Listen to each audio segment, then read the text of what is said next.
Hello, hello.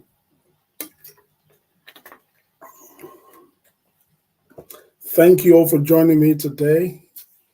Thank you all for dialing in. Um, those on LinkedIn, I greet you. Good morning if you're in the UK, and good afternoon or good evening wherever you're dialing from and joining me from today.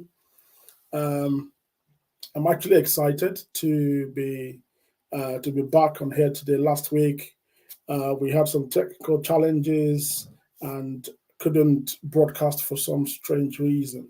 So I'm super excited that I'm back on live this morning.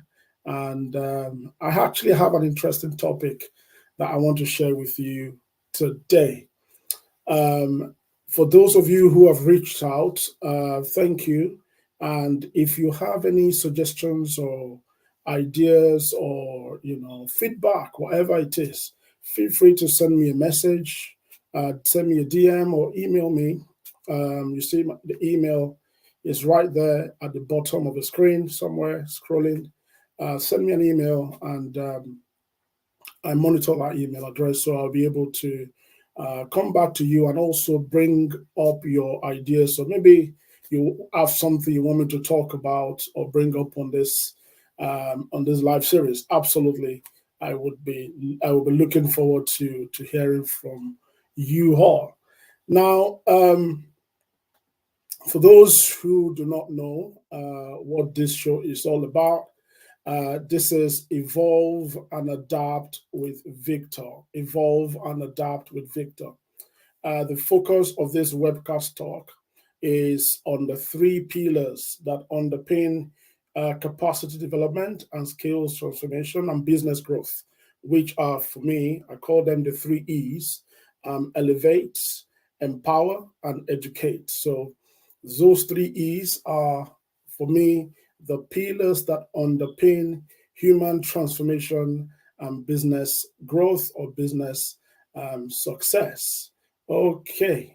Now, having said that, what are we talking about today? What are we talking about? Let's get into the topic of today. Um, Today, I want to talk to you about building agile teams. Building agile teams. I do a lot of work with smaller startups, small, medium enterprises, and large organizations. And from time to time, we're always having to stand up, new teams. We have to stand up agile teams to deliver an outcome or to help execute a project, whether it's process change, whether it's product development, whether it's software, whatever it is. Agile is now part and parcel of conversations across multiple organizations. And I mean, I've talked about some of this before. The reasons are not far fetched. So today, I want to talk to you about, what are the things you should think about or consider when you are looking at building agile teams, whether it's speaking to your internal recruitment consultants or teams, or whether it's talking to your recruitment partners, or whether it's even trying to, pull individuals from within your organization together to form, a team using the agile approach to deliver an outcome or deliver an objective. What things should I be thinking about as part of this process? And that is what I want to talk to you about today. But let's kick off by talking about what exactly an agile team is. I've basically tried not to start defining agile because that's not the focus of my conversation this morning. But I basically just highlighted some of the attributes, so to speak, or some of the anatomy you would use to describe an agile team. The first thing I've mentioned here is an agile team is cross-functional. Another word that is quite popular is multidisciplined. Yeah, so you have a team of individuals with different skills and capabilities coming together, with singular objective or singular goal. So the other thing to mention is that an agile team you think about is an agile team need to have the required ability. So that's exactly similar to the first. So they need to have the right skill set. You want to have the right individuals in that team. And also you want to make sure that they're authorized to be able to do that job, meaning they have the empowerment, they have the backing to deliver whatever outcome it is you're trying to achieve. The third thing here is the ability for the team to produce working software. I included this one here because this list is not exhaustive actually, but I added this one here because in the Agile Manifesto, we say one of the principles is that working software is the real or true measure of progress. So the team should be able to produce, working software. If it's not software, they should be able to produce an outcome. They should have the ability to deliver what they've been set out to do. So that's important. And lastly, I've added for the fourth point here, I did talk about the ability for the team to prioritize collaboration. Yeah, the ability for the team to an agile team will work together. They will collaborate and bring ideas together, even though they are different individuals, they have different ideologies, or even come from different backgrounds or different disciplines, but they will kind of work together as a joint force to deliver an outcome and objective. Okay, so that's talking about kind of laying the foundations of understanding, okay, what exactly is an agile team. So when you're building an agile team, it's important to, even though we already said they're cross-functional, meaning they're multidiscipline. However, it's important to also define roles and responsibilities between, within that team. Also, who is doing what part. Think about it like a football team. That's how I describe it. Somebody will play the defense, somebody will play the attack, some people play the side. So you need to think about like all working together to win a game, to achieve an objective. So they will have to be empowered in their respective capabilities with the right level of support from senior leadership. Now, this is so important. I'll cover this in some of the other points later, but the empowerment is not just about empowering the team, but also you want to make sure that there's the right level of support from your senior leadership within your organization, who have also, they must actually have bought into that, agile mission. So that's quite important. And moving on, there's the need to build an independent team that is also able to adapt very quickly to changes. As you know, agile approach or agile method is about flexibility. It's about the ability to adapt to constant changes, whether that is to do with customer requirements or user requirements or technology changes or whatever process changes or people change. The team needs to be able to quickly adapt and collaborate as a cross-functional group. And this is so important. So you don't want to make sure that the people you're bringing together have this mentality, they have this mindset and understand the reason and the purpose and how agile works. But these are key. So let's just cover some of the things I think is important for anyone who is involved in building agile teams or building an agile team should know.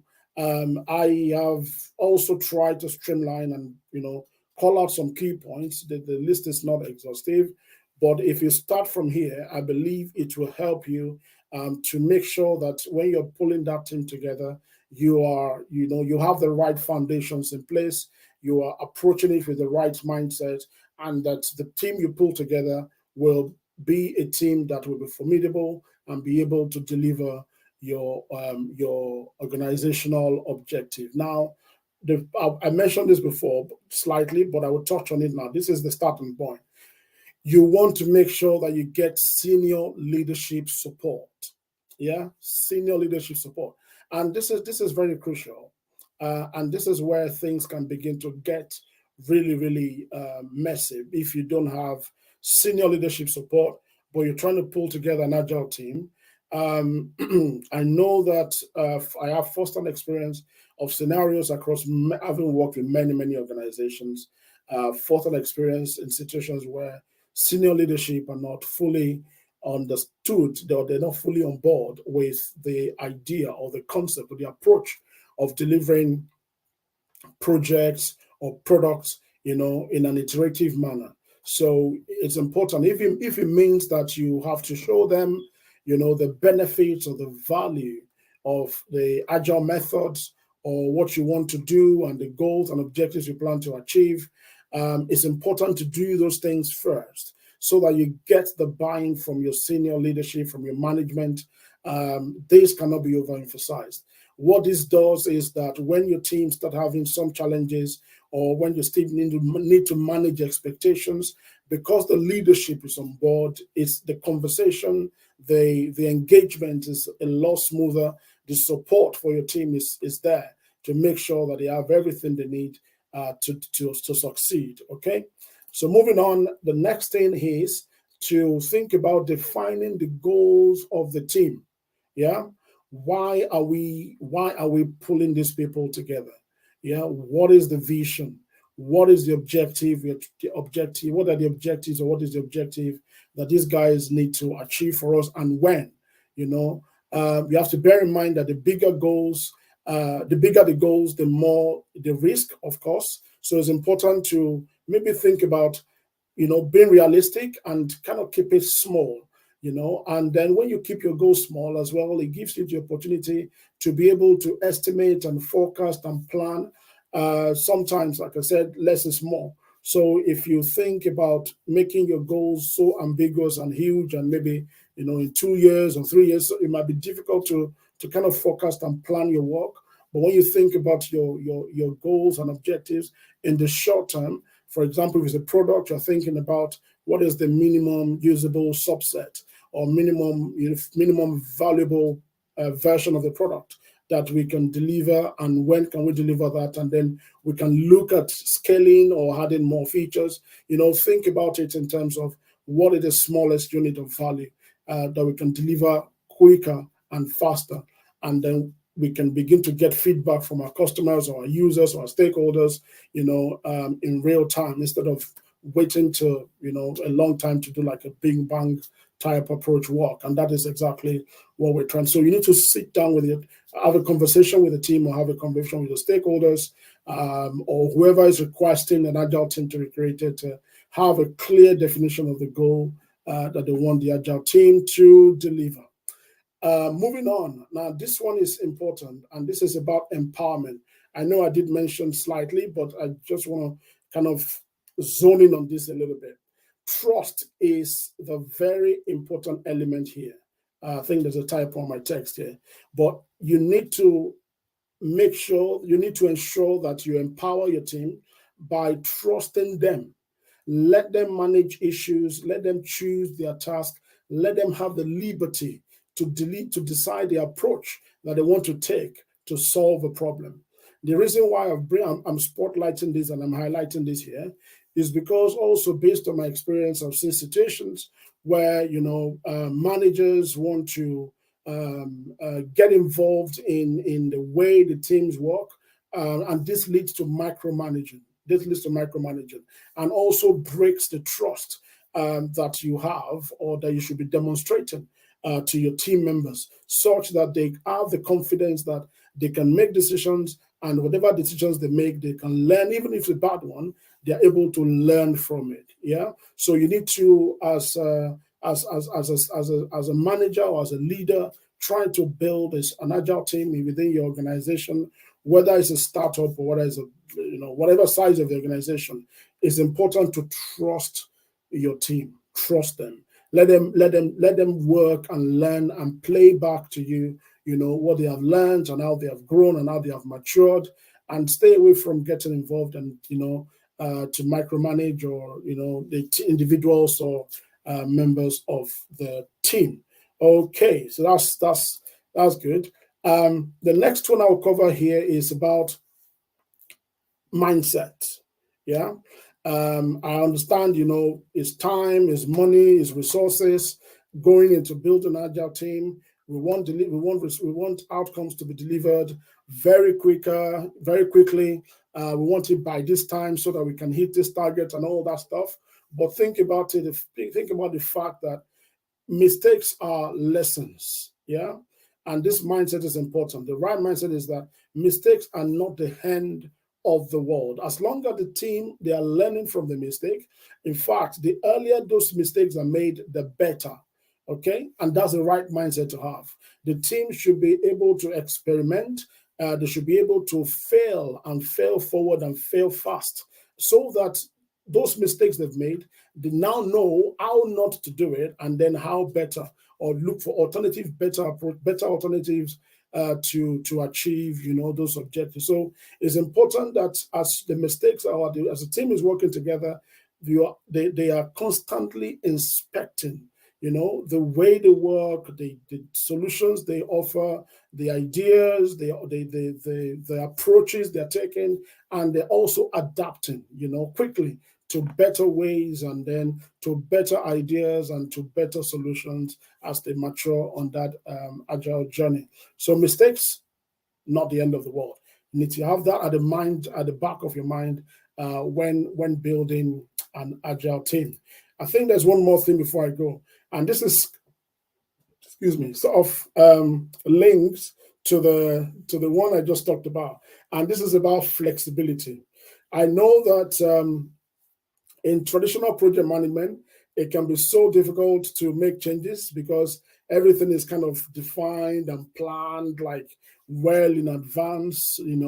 But the idea of working in an agile environment is for the agile team and stakeholders to adapt quickly when the need arises. Okay, the ability to flex around changing requirements and changing landscape and respond very quickly and adapt is so important. So this I've highlighted this not just for the agile team, but this is also important for your business stakeholders or your senior stakeholders or your management to understand the ability to be flexible, to be open-minded about the approach and the iterative approach that the team will be taking. I know that I have a long list of things I can talk about, but I thought I'll call out these things, especially for people and individuals who are involved in building agile teams. If you are considering, or maybe trying to get a resource or trying to build a team of in an agile way that will adopt an agile method. If you have any points you want to share, feel free, put them in the comments. I think I will do one more and cover a few more points about things that you should know or things to consider as part of building an agile team. All right. Now, before I go, I've got a couple of announcements. So these are exciting times. I will be live on Instagram with Niger UK Girl. As you can see, Niger UK Girl. We're going to be having an amazing Instagram session on the 16th of October. Yes, 16th of October.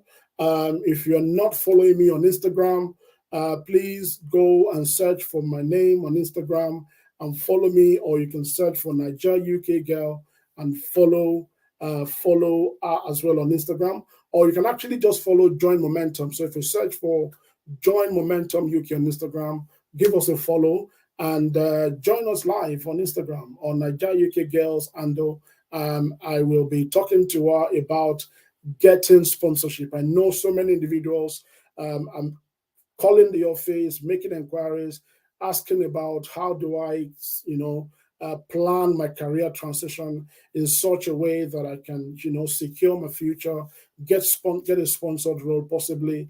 And we're going to be talking about what sort of things should you consider, what are the pitfalls, what should you look out for, what ideas or what solutions are available that you can tap into to help you land that opportunity or put you in a better position to secure that opportunity. So live on Instagram, 16th of October at 4 p.m. Look forward to seeing you there. And the next one is we are going to Birmingham. You see the banner behind me there? Yeah, that's it. Career Tour 2022, Manchester, thank you. Now our next stop is Birmingham, and we are in Birmingham on the 22nd of October. we are coming to the Midlands Arts Centre in Birmingham. So you can see there, we've got one of the speakers on screen, including myself. We're going to be unveiling more speakers, but the topic we're looking at in Birmingham is unveiling career transition paths. Yeah, what opportunities are available in the tech space that allows anyone who wants to, not maybe you don't necessarily have a technical background or technical abilities, but there are roles in tech that I am very, very confident about, that people can take advantage of and tap into, and build and have based on transferable skills that you've got. What opportunities are there for you in the tech space? So connect with us in Birmingham on the 22nd of October. 22nd of October, we are going to be in Birmingham. Career Tour UK. I think London dates and Glasgow dates are going to be announced also very, very soon. And yes, this is important. So if you are, we have a Discord community for growth. So if you're interested, please scan the QR code on your screen and join us on our Discord community. We have a lot of posts and comments and forums where we talk about different things, and you have an opportunity to join us on our weekly knowledge sharing session as well. So look forward to seeing you there. If you scan that code, join us on Discord and introduce yourself, and let's get to work together. And finally, I mentioned this before. If you have comments, if you have thoughts, if you have anything you want us to work together, if you have if you have a requirement, whatever it is, please drop us an email, hello@agileforstartups.co.uk. And that will be everything from me today. Thank you all so much for listening. I look forward to seeing you next week again when I come your way. Enjoy yourselves and take care of yourselves, and have a powerful day. Bye for now.